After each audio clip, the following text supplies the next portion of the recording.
Hi guys, നമസ്കാരം. നമ്മൾ ഇന്ന് ബോഗൺവില്ല അഥവാ കടലാസ് ചെടി എന്ന് പറയുന്നത് ഈ ചെടി ഇതുപോലെ ഗംഭീരമായിട്ട് ആർത്ത് പൂക്കാൻ വേണ്ടിയിട്ട് ചെയ്യുന്ന ഒരു പരിപാടിയുണ്ട്. അപ്പോൾ അതെന്താണെന്നുള്ള സംഭവം ഞാൻ പറഞ്ഞുതരാം. അതുപോലെ തന്നെ ഈ വീഡിയോ ആദ്യമായിട്ടാണ് കാണുന്നതെങ്കിൽ ഒന്ന് സബ്സ്ക്രൈബ്, ഷെയർ, ലൈക്ക് ഒക്കെ ചെയ്ത് തന്നാൽ ഒരുപാട് സന്തോഷം. അതുപോലെ തന്നെ ഈ വീഡിയോ മുഴുവനായിട്ടും കാണാം, സ്കിപ്പ് ചെയ്യരുത്. എന്നാൽ ഇതിൻ്റെ ഒരു പറയുന്ന ഐഡിയകൾ മനസ്സിലാവുള്ളൂ. എനിക്കറിയാവുന്ന കറക്റ്റ് കാര്യങ്ങൾ ഞാൻ പറഞ്ഞുതരാം കേട്ടോ. ഓക്കെ, അപ്പോൾ നമുക്ക് നേരെ വീഡിയോയിലേക്ക് പോകാം.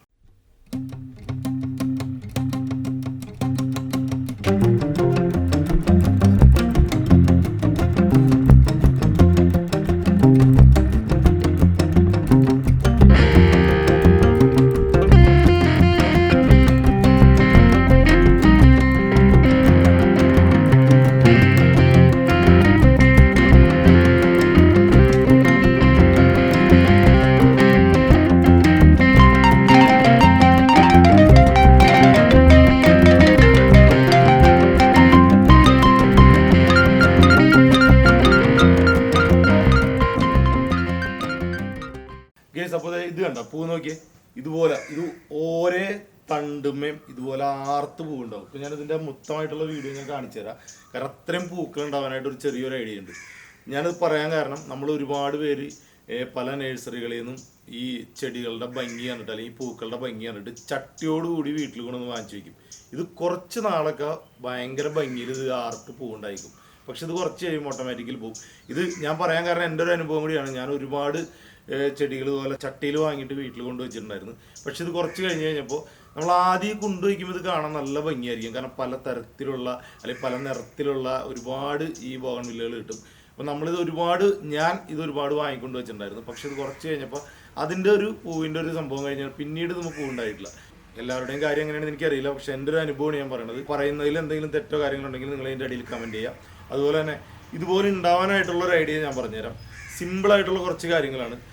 ആദ്യം തന്നെ നമ്മൾ ചെയ്യേണ്ടത് എന്തെന്ന് വെച്ച് കഴിഞ്ഞാൽ ഈ ബോഗൺവില്ലയുടെ ഇതുപോലെയുള്ള തണ്ടുകൾ എടുക്കുമ്പോൾ, തണ്ട് മീൻസ് വെച്ചാൽ കമ്പെടുത്ത് നമ്മൾ കുത്തുമ്പോൾ ഇത് പ്രത്യേകം ശ്രദ്ധിക്കണം. കാരണം ഒരിക്കലും ഇതുപോലെ പൂവ് ഉണ്ടായി നിൽക്കുന്ന സമയത്ത് നമ്മൾ ഇതിൻ്റെ തണ്ട് വെട്ടിയെടുക്കരുത്. പിന്നെ അത് മാത്രമല്ല, ഇതിൻ്റെ ഈ തണ്ട് എടുക്കുമ്പോൾ ഒരുപാട് വലിപ്പമുള്ള തണ്ട് എടുക്കരുത്. നമുക്കത് കണ്ടാൽ മനസ്സിലാവും. അത്യാവശ്യം മൂത്ത തണ്ടും അതുപോലെ അധികം വലിപ്പമില്ലാത്ത തണ്ട് എടുക്കുക.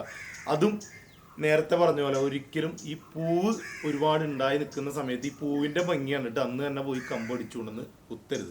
കാരണം ഇത് പൂവ് ഉണ്ടായി കഴിഞ്ഞ് ഇത് കൊഴിയുന്നൊരു സമയമുണ്ട്. അന്നേരം നമുക്കിത് കണ്ടു കഴിഞ്ഞാൽ മനസ്സിലാവും ഇതിൻ്റെ തണ്ടുകൾ എങ്ങനെയുള്ള തണ്ടുകളാണ് എടുക്കേണ്ടതെന്നുള്ളത് കറക്റ്റായിട്ട് മനസ്സിലാവുകയും ചെയ്യും. അതുപോലെ തന്നെ അധികം വണ്ണമില്ലാത്ത, അതായത് ഏകദേശം ഈ ഇതിൻ്റെ കണ്ടോ ഈ ഒരു വണ്ണമൊക്കെ ഉള്ള നല്ല മൂത്ത തണ്ടുകൾ ഉണ്ടാവും നിൽക്കുന്നത്. ആ തണ്ട് നമ്മൾ എടുത്തിട്ട് കട്ട് ചെയ്ത് നമ്മൾ കൊണ്ടു നടുക ഗൈസ്. അതുപോലെ തന്നെ ഇതുപോലുള്ള തണ്ട് നമ്മൾ കൊണ്ടു നടുമ്പോൾ ശ്രദ്ധിക്കേണ്ട ഒരു കാര്യമുണ്ട്. ഇത് എടുത്തുകൊണ്ട് പോയിട്ട് വെയിലത്ത് കൊണ്ടുപോയി വെക്കരുത്. ഈ ഒരു ചെടിക്കുള്ള പ്രത്യേകത ഉണ്ട്. നല്ല വെയിലുണ്ടെങ്കിലാണ് ഇത് ശരിക്കും പറഞ്ഞു കഴിഞ്ഞാൽ നന്നായിട്ട് പൂവുണ്ടാവുള്ളൂ എന്നാണ് പറയുന്നത്. പക്ഷെ അത് നമ്മൾ കണ്ടിട്ട് ഒരിക്കലും വെയിലത്ത് കൊണ്ടുപോയിട്ട് ഇത് നടരുത്. നല്ല ചൂടുള്ളിടത്ത് നടരുത്. ഇത് നല്ല രീതിയിൽ മുളച്ചു വരാനായിട്ടുള്ളൊരു ഐഡിയ ഞാൻ പറഞ്ഞുതരാം. ഇതിൻ്റെ തണ്ട് വെട്ടിയതിന് ശേഷം അത്യാവശ്യം നല്ല ഒരു തണലുള്ള സ്ഥലത്ത്, അല്ലെന്നുണ്ടെങ്കിൽ നനവുള്ള സ്ഥലത്ത് കൊണ്ടുപോയിട്ട് നടാം. പരമാവധി ഇത് നടുമ്പോൾ നമ്മൾ എന്താ പറയുക, ഒരു ചട്ടിയിലോ അല്ലെന്നുണ്ടെങ്കിൽ ഇതിൻ്റെ ഈ നടുന്ന കവറുകൾ കിട്ടും, ഈ കവറിലോ ചാക്കിലോ എന്തെങ്കിലും അറക്കപ്പൊടിയോ അല്ലെങ്കിൽ ചകിരിയോ അങ്ങനെയുള്ള സംഭവങ്ങൾ ഇടുക. കാരണം ഇത് ഇടുമ്പോഴുള്ള ഗുണം എന്ന് വെച്ച് കഴിഞ്ഞാൽ ഇതിനകത്ത് വെള്ളം ഒഴിച്ചു കഴിഞ്ഞാൽ കുറച്ച് നേരം ഈർപ്പം കൂടുതൽ നിൽക്കാൻ സാധ്യത വളരെ കൂടുതലാണ്. അപ്പോൾ നമ്മൾ അങ്ങനെയുള്ളൊരു കാര്യം കൂടി ചെയ്യുക. പിന്നെ ഏറ്റവും ഒരു പ്രത്യേകത ഉള്ളൊരു കാര്യം കൂടി പറഞ്ഞുതരാം. ഇതാണ് നിങ്ങൾ ശ്രദ്ധിക്കേണ്ടത്.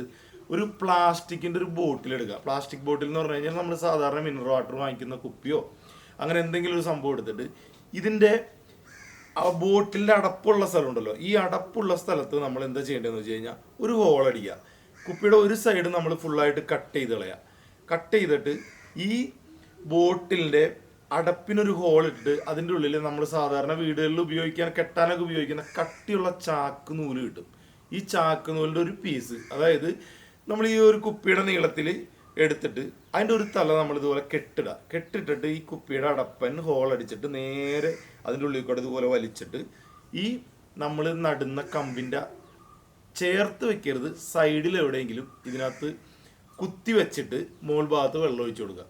ഇതിൻ്റെ ഒരു പ്രത്യേകത എന്താണെന്ന് വെച്ച് കഴിഞ്ഞാൽ എപ്പോഴും ഈ നമ്മൾ നട്ട ചെടിക്ക് ഈർപ്പം നിൽക്കും. കാരണം വെച്ചാൽ ഇപ്പം എത്ര ചൂടായാലും ഇതിനകത്ത് ഈ ഒരു ബോട്ടിൽ നിന്ന് വരുന്ന വെള്ളം ഓരോ സിപ്പായിട്ടാണ് വെള്ളം വീഴുക. അപ്പം ഈ വെള്ളം എപ്പോഴും ഇതിന് എന്താ പറയുക, എപ്പോഴും ഈ ചെടിക്ക് നല്ല ഈർപ്പുണ്ടാവുകയും ചെയ്യും. അതുപോലെ തന്നെ ചെടി നന്നായിട്ട് വളരാനായിട്ട് സഹായിക്കുകയും ചെയ്യുന്ന ഒരു സംഭവമാണ്. അപ്പോൾ ഇത് നിങ്ങൾ തീർച്ചയായിട്ടും ചെയ്തു നോക്കിക്കോ. ഇനി അത് മാത്രമല്ല കേട്ടോ, ഇത് നമ്മൾ ഈ ബോട്ടിൽ ഇങ്ങനെ വെച്ചതിന് ശേഷം ഇതിനകത്ത് എന്ത് വെള്ളം ഒഴിക്കും എന്നുള്ളൊരു ചിന്ത ഉണ്ടാവില്ലേ. സാധാരണ വെള്ളം ഒഴിച്ചിട്ട് വലിയ കാര്യമൊന്നും ഉണ്ടാവാൻ വഴിയില്ല, വെള്ളം ഒരു ഈർപ്പം കിട്ടും. പക്ഷെ ഇതിന് ചെയ്യേണ്ട വേറൊരു ഐഡിയ എന്താണെന്ന് വെച്ച് കഴിഞ്ഞാൽ, നമ്മുടെ വീട്ടിൽ ഉണ്ടാവുന്ന വേസ്റ്റുകൾ ഉണ്ടല്ലോ, വേസ്റ്റ് എന്ന് വെച്ച് കഴിഞ്ഞപ്പോൾ നമ്മൾ ഉപയോഗിച്ചിട്ട് ബാലൻസ് വന്ന വേസ്റ്റൊക്കെ ഇട്ട് വയ്ക്കുന്ന ഒരു പാത്രം എന്തായാലും ഉണ്ടാവും. അതുപോലെ മുട്ടയുടെ തൊണ്ട്, ഈ സംഭവങ്ങളൊക്കെ കൂടി എടുത്തിട്ട് എന്ത് ചെയ്യുന്നത് വെച്ചാൽ ഈ ബോട്ടിലിൽ കൊണ്ടുവന്നിടുക. ഇതിലിടുമ്പോൾ ഏറ്റവും ആയി ശ്രദ്ധിക്കേണ്ടതെന്ന് വെച്ചാൽ കുറച്ച് ചകിരി കുറച്ചിടുക. ഇതിട്ടതിൻ്റെ മുകളിൽ നമ്മൾ വീട്ടിൽ വരുന്ന വേസ്റ്റ് കാര്യങ്ങളൊക്കെ കൂടി ഇതിനകത്ത് നേരെ ഇട്ട് വയ്ക്കുക. എന്നിട്ട് ഇതിൻ്റെ മുകളിൽ വെള്ളം ഒഴിച്ചു കൊടുക്കുക. ഇത് കുറച്ച് ദിവസം വെള്ളം ഒഴിച്ച് വരുമ്പോൾ ഇതിന് രണ്ട് കാര്യങ്ങളുണ്ട്. ഒന്ന്, ഇത് ഒരുപാട് സമയം ഈ വെള്ളം സ്റ്റോർ ചെയ്ത് നിൽക്കും. അതുപോലെ തന്നെ നല്ല ഈർപ്പം ഉണ്ടാവും. വെള്ളം മാത്രമാണ് നമ്മൾ ഇതിനകത്ത് ഒഴിച്ചു വയ്ക്കുകയെന്നുണ്ടെങ്കിൽ ചൂടുകൊണ്ട് ഈ വെള്ളം നന്നായിട്ട് പഴുക്കും മീൻസ് ചൂടാവും. അപ്പോൾ അത് അത്രത്തോളം നല്ലതല്ല. അപ്പോൾ അതിന് കുറച്ചും കൂടി ബെറ്റർ ആയിട്ടുള്ളൊരു സംഭവമാണ് ചകിരിയും അതുപോലെയുള്ള നമ്മുടെ വീട്ടിലുള്ള വേസ്റ്റ് കാര്യങ്ങളൊക്കെ ഇട്ട് കഴിഞ്ഞാൽ അത് നല്ലൊരു വളവുമാണ്. പിന്നെ അത് മാത്രമല്ല, ചെറിയ ചെറിയ ഓടിൻ്റെ പീസൊക്കെ ഇട്ട് കഴിഞ്ഞാൽ കുറച്ച് നനവ് കിട്ടും. അപ്പോൾ ഇങ്ങനൊരു സംഭവം കൂടി ചെയ്തിട്ട് ഇതിലേക്ക് നമ്മൾ വെള്ളമൊഴിച്ച് ഈ വെക്കുകയാണെങ്കിൽ ഇത് പിടിച്ച് കിട്ടിക്കഴിഞ്ഞാൽ ഗംഭീരമായിട്ട് ഇത് സംഭവം വളരും മാത്രമല്ല നന്നായിട്ട് പൂവുണ്ടാവുകയും ചെയ്യും. അല്ലാതെ ഇപ്പം നമ്മൾ ഒരുപാട് ആളുകൾ പല വീഡിയോകളിലും പറയുന്നുണ്ട്, അതൊന്നും എനിക്കറിയില്ല, ഞാൻ ഒരു സംഭവം ചെയ്തിട്ടില്ല. ഞാനിപ്പോൾ ഈ ചെയ്താക്കണ ഒരു സംഭവം കണ്ടില്ല, ഇത്രയും പൂക്കൾ എന്ന് പറഞ്ഞു കഴിഞ്ഞാൽ ഇതിൻ്റെ ഒരു ഇതും വേണ്ട, ഇത്രയും പൂവാണത്. ഇത് ഞാൻ ശരിക്കും പറഞ്ഞാൽ ഇതൊരു വീട്ടിൽ നിന്നാണ് നമ്മൾ എടുത്തത്. ആ വീട്ടിൽ ശരിക്കും പറഞ്ഞാൽ ഇത്രയും അധികം പൂക്കളില്ല. അവിടെ കുറച്ച് വളരെ എന്താ പറയുക ചെറിയ രീതിയിലൊക്കെ പൂത്ത് വെക്കുന്ന ഒരു ചെടിയായിരുന്നത്. ഞാൻ അവിടെ നിന്നാണ് ഈ ഒരു തണ്ട് കൊണ്ടുവന്നിട്ട് അല്ലെങ്കിൽ ഒരു കമ്പ് കൊണ്ടുവന്നിട്ട് ഇതുപോലെ നട്ട് ഇതായത്.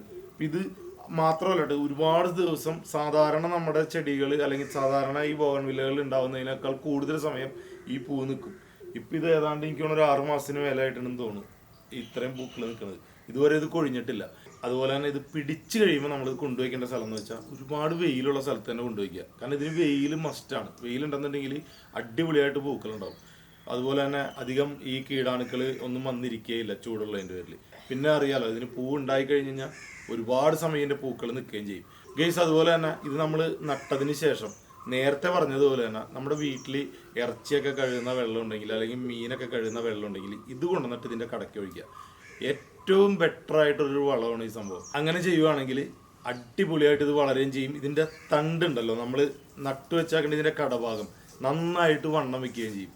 ഇത് ഞാൻ ചട്ടിയിൽ വെക്കുന്ന കാര്യമല്ല കേട്ടോ പറയുന്നത്, താഴെ വെക്കുന്ന കാര്യമാണ്. ചട്ടിയിൽ വെക്കുകയാണെങ്കിൽ ഇത് തന്നെയാണ് അവസ്ഥ. ചട്ടിയിൽ വെച്ചാലും ഇതുപോലെ തന്നെ ഉണ്ടാവും. ഇതിപ്പോൾ ഞാൻ താഴെയാണ് ഇത് വെച്ചേക്കുന്നത്, ചട്ടിയിലല്ല. ചട്ടിയിലായിരുന്നു വെച്ചിരുന്നത്, ഞാൻ മാറ്റി വെച്ചാണ്. അപ്പോൾ അതാണ് ഒരു കാര്യം. അതുപോലെ തന്നെ നമുക്ക് ഇതുപോലുള്ള ചെടികൾ അല്ലെങ്കിൽ ഈ ഒരു ബോഗൺവില്ല നമുക്ക് വേറൊരു വീട്ടിൽ നമ്മൾ കണ്ടിട്ട് അത് നമ്മുടെ വീട്ടിൽ കൊണ്ടുവയ്ക്കണം എന്നുണ്ടെങ്കിൽ നമ്മൾ അടുത്തുള്ള വീടൊക്കെ ആണെങ്കിൽ ചെയ്യേണ്ട ഒരു ഐഡിയ ഉണ്ട്. ഇതേപോലെ തന്നെ ഒരു പ്ലാസ്റ്റിക്കിൻ്റെ ബോട്ടിലെടുക്കുക. ഈ ബോട്ടിലെടുത്തിട്ട് നമുക്ക് അവിടെ ചെന്ന് നോക്കിയതിന് ശേഷം, ഞാൻ ആദ്യം പറഞ്ഞ പോലെ ഒരിക്കലും പൂവുള്ള സമയത്ത് ഇത് ചെയ്യരുത്. പൂവൊക്കെ കൊഴിഞ്ഞ സമയത്ത് ചെന്നിട്ട് ഒരു ചെറിയ ബോട്ടിലെടുത്തിട്ട് ഈ ബോട്ടിൽ ഈ ചകിരിയോ അങ്ങനെ എന്തെങ്കിലും ഒരു സംഭവം നിറച്ചിട്ട് ഈ നമ്മൾ എടുക്കാൻ ഉദ്ദേശിക്കുന്ന തണ്ട്, ആ തണ്ടിൻ്റെ അവിടെ ചെന്നിട്ട് ഒരു സെൻറ്റർ ഭാഗം നമ്മൾ കട്ട് ചെയ്തെടുക്കാവുന്ന രീതിയിലുള്ള ബെഡ് ചെയ്യുന്ന പോലത്തെ പരിപാടി, അതായത് അതിനകത്തൊന്ന് ജസ്റ്റ് ഒരു 2 വരയിട്ടിട്ട് ഇതിനകത്ത് ഈ ചകിരിയും അതുപോലെയുള്ള മണ്ണോ അങ്ങനെ എന്തെങ്കിലും വെച്ചിട്ട് ജസ്റ്റ് ഒന്ന് ഈ ബോട്ടിൽ നേരെ വട്ടം കട്ട് ചെയ്തിട്ട് നേരെ ഈ തണ്ടിലേക്ക് കയറ്റിയിട്ട് ഒന്ന് ടേപ്പ് ചെയ്ത് വെച്ചേക്കുക. മാക്സിമം 1 മാസമൊക്കെ കഴിയുമ്പോഴേക്കും ഇതിന് അവിടെ വേര് വന്നിട്ടുണ്ടാവും. അപ്പോൾ ആ വേര് വന്നതിൻ്റെ തൊട്ടപ്പുറത്ത് വെച്ച് നമ്മളിത് കട്ട് ചെയ്തെടുക്കുക. എപ്പോഴും ശ്രദ്ധിക്കേണ്ട ഒരു കാര്യമുണ്ട്, ഒരിക്കലും നമ്മൾ കത്തി വെച്ച് മുഴുവനായിട്ട് കട്ട് ചെയ്തെടുക്കരുത്, അത് വെട്ടിയെടുക്കരുത്. ജസ്റ്റ് ഒന്ന് വരഞ്ഞതിന് ശേഷം നമ്മൾ ഒടിച്ചെടുക്കണം. അപ്പോൾ എന്നാലേ അത് കറക്റ്റായിട്ട് പിടിക്കുകയുള്ളൂ. പല ആളുകളും ചെയ്യുന്നുണ്ട്, നമ്മൾ കത്തിയൊക്കെ വെച്ചിട്ട് വെട്ടി അങ്ങോട്ട് എടുക്കും. വെട്ടി എടുക്കുമെന്ന് വെച്ച് കഴിഞ്ഞാൽ ഈ ഇരുമ്പിൻ്റെ ഒരു സംഭവം ഉള്ളിലേക്ക് ചെന്ന് കഴിഞ്ഞാൽ ഇത് പിടിക്കാൻ വളരെ സാധ്യത കുറവാണ്. അപ്പോൾ നമ്മൾ എന്താ വെച്ചാൽ ജസ്റ്റ് ഒന്ന് വരയുക, കമ്പൊന്ന് വരയുക. വരഞ്ഞതിന് ശേഷം ഇത് കൊണ്ടുപോയി ഒടിച്ചെടുക്കുക. ഒടിച്ചതിന് ശേഷം കൊണ്ടുപോയി കുത്തിക്കഴിഞ്ഞാൽ ഒരു 90% ഇത് പിടിക്കുന്നതാണ് പറയുന്നത്. എൻ്റെ അനുഭവം കൊണ്ട് ഇത് പിടിച്ചിട്ടുണ്ട്. ഇപ്പോൾ ഈ കാണുന്നത് ഞാൻ കാണിച്ചു തരാം മുഴുവനായിട്ട്. അപ്പോൾ ഇതാണ് ബോഗൺവില്ലയുടെ എനിക്കറിയാവുന്ന കുറച്ച് കാര്യങ്ങൾ. ഞാൻ നേരത്തെ പറഞ്ഞ പോലെ തന്നെ നമ്മൾ പൂക്കളൊക്കെ ഒരുപാട് സ്ഥലത്ത് നല്ല അടിപൊളിയായിട്ട് നിൽക്കണ കാണും ചെടികളിലൊക്കെ അല്ലെങ്കിൽ നഴ്സറികളിലൊക്കെ. ഇത് നമ്മൾ അവിടെ നിന്ന് വാങ്ങി കൊണ്ടുവന്നാൽ ആ കാണുന്ന ഭംഗി കുറച്ചാളൊക്കെ ഉണ്ടാകും, അത് കഴിഞ്ഞുണ്ടാവണമെന്ന് ഒരു ഉറപ്പില്ല. എൻ്റെ അനുഭവം കൊണ്ട് അതെനിക്കൊരു ഒട്ടും ഉറപ്പില്ലാത്തൊരു സംഭവമാണ്. പിന്നെ നന്നായിട്ട് നോക്കിയെടുക്കുന്ന ആളുകൾക്ക് കുറച്ചാൾ നിൽക്കും. പക്ഷേ എങ്കിൽ പോലും നമ്മൾ ഒരു നാച്ചുറലായിട്ട് സംഭവം ഉണ്ടാക്കിയെടുക്കുകയാണെങ്കിൽ ഇത് അടിപൊളിയായിരിക്കും. ഒരു വീടിൻ്റെ ഉമ്മറത്തൊക്കെ നിന്ന് കഴിഞ്ഞാൽ, അല്ലെങ്കിൽ ഒരു വീടിൻ്റെ മുറ്റത്ത് നിൽക്കണ കണ്ടാൽ തന്നെ നമുക്ക് മനസ്സിലാവും. ചട്ടിയിലല്ലെങ്കിൽ പോലും ഇപ്പോൾ ഞാനിത് വെച്ചിട്ട് എനിക്ക് തോന്നുന്നു 2 വർഷം ആയിട്ടുണ്ടെന്ന് എനിക്ക് തോന്നണം. പക്ഷെ നോക്കിയേ ഇതിൻ്റെ ഒരു പൂക്കളുടെ ഒരു ഭംഗി കണ്ട, കാരണം ഇത്രയും ആർത്തുണ്ടാവും. പല വീടുകളിലും കണ്ടിട്ടുണ്ട് കേട്ടോ അടിപൊളിയായിട്ട് നിൽക്കുന്നത്. പക്ഷെ അവരും ഇതുപോലെയൊക്കെ ചെയ്യണ്ടോയെന്ന് എനിക്കറിയില്ല. പക്ഷെ ഇതുപോലെ നിങ്ങൾ കൊണ്ടുവച്ചിട്ട് ഇത് ചെയ്യുകയാണെങ്കിൽ തീർച്ചയായിട്ടും നല്ല അടിപൊളിയായിട്ടുണ്ടാവും. കാരണം വേറെ ഒരു വളമോ കാര്യങ്ങളോ അല്ലെങ്കിൽ ഈ പൂണ്ടാനോ പൂക്കാനോ ഉള്ള കുറേ സംഭവങ്ങളോ ഒന്നും നമ്മൾ ചെയ്തിട്ടില്ല. കാരണം ഇന്ന് നമുക്ക് ഒരുപാട് നല്ല വെറൈറ്റി കളറുള്ള ഒരുപാട് ബോഗൺവില്ലകൾ വാങ്ങിക്കാൻ കിട്ടും. അപ്പം ഇതൊക്കെ നമ്മൾ വാങ്ങിച്ചിട്ട് കൊണ്ടുവന്ന് വെക്കുമ്പോൾ ഇതുപോലുള്ള കുറച്ച് ഐഡിയകൾ നമ്മൾ ചെയ്യുവാണെങ്കിൽ, കാരണം പൈസ കൊടുത്ത് വാങ്ങിച്ച് കൊണ്ടുവയ്ക്കുന്നതിന് നല്ലൊരു റിസൾട്ട് ഉണ്ടാകുമെന്ന് ഉറപ്പാണ്. അപ്പോൾ വീഡിയോ നിങ്ങൾക്ക് ഇഷ്ടപ്പെട്ടു എന്ന് വിശ്വസിക്കുന്നു. ഇഷ്ടപ്പെട്ട് കഴിഞ്ഞാൽ മറ്റുള്ളവരിലേക്ക് ഒന്ന് ഷെയർ ചെയ്യുക. അപ്പോൾ അടുത്ത വീഡിയോയിൽ കാണുന്നവരെ ബൈ.